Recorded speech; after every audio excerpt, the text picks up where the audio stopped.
Se acaba de aprobar en el Congreso de la República la dación de pensiones a aquellos que aportaron a la ONP y que no llegaron a sus 20 años mínimos de aporte. Y se ha hecho gradual.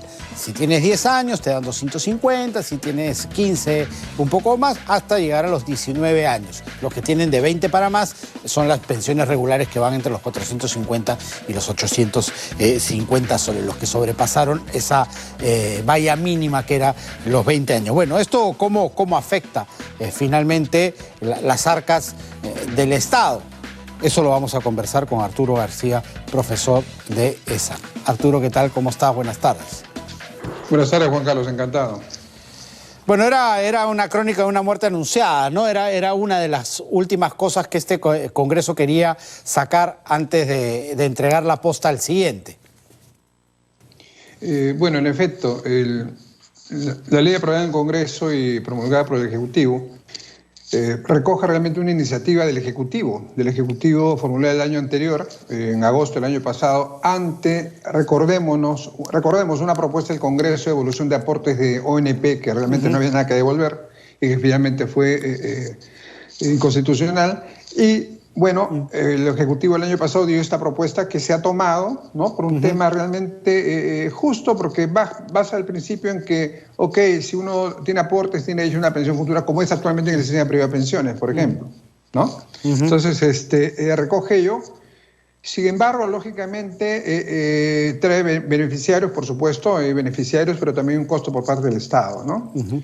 Se estima que esta norma va a beneficiar a 700.000 personas que tengan aportes entre 10 y 20 años, ¿no? Y ya mayores de 65 años que pueden acogerse a esto. Y por el tema de pensión adelantada, 50 años, personas también, además de lo que has comentado tú, las personas que tengan más de 50 años, se hayan aportado durante 25 años, pueden pedir una pensión adelantada, ¿no? Acá se beneficiarían, digamos, unas 120.000 personas.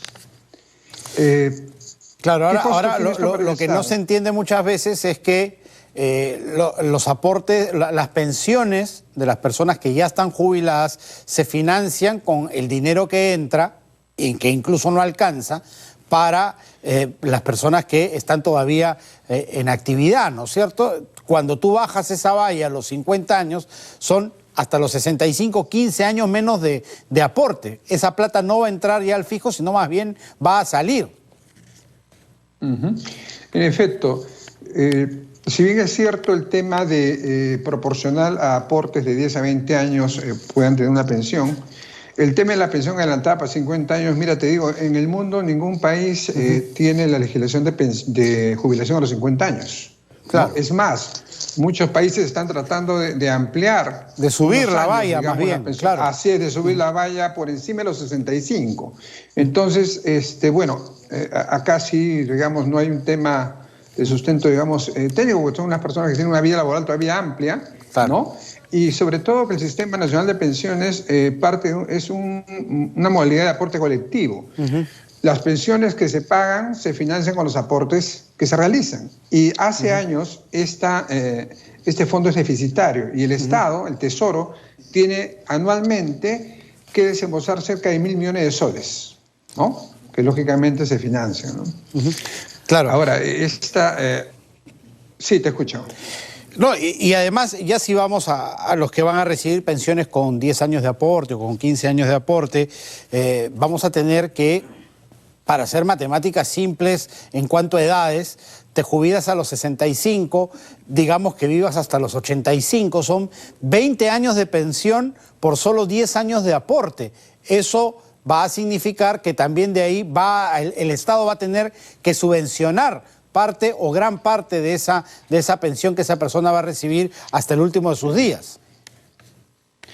En efecto, el Estado y por lo tanto, lógicamente, todos los contribuyentes, ¿no? Claro. Mira, el efecto de esta medida se estima que el primer año va a requerir un monto de 189 millones de soles y el costo total de esta medida va a ser de cerca de 12.300 millones de soles, ¿no?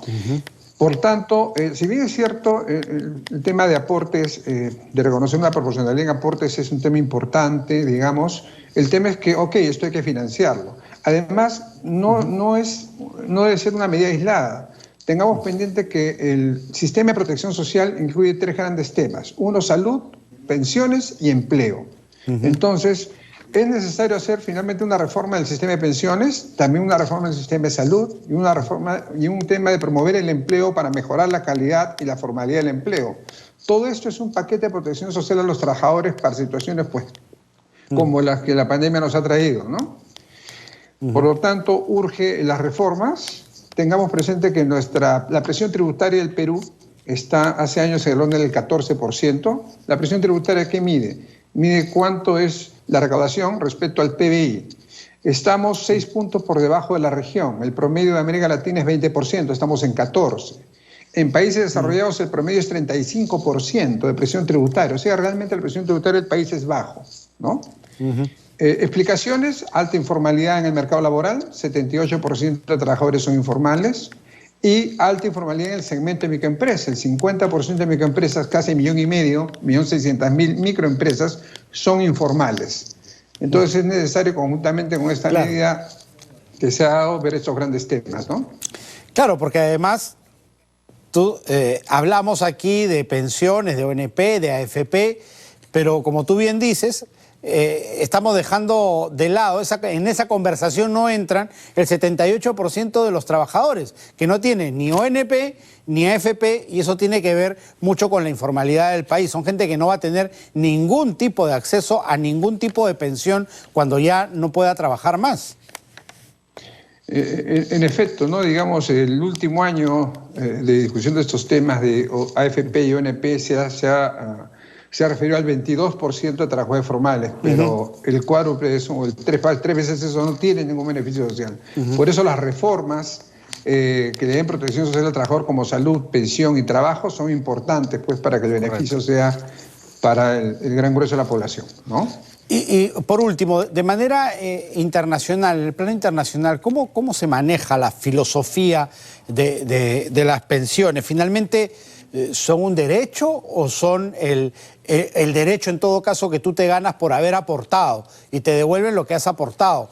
Porque si no, entramos en un círculo vicioso donde el Estado termina subvencionando todo el sistema, y sabemos que cuando en un Estado sale más de lo que entra, se va a la quiebra, ¿no? Al default.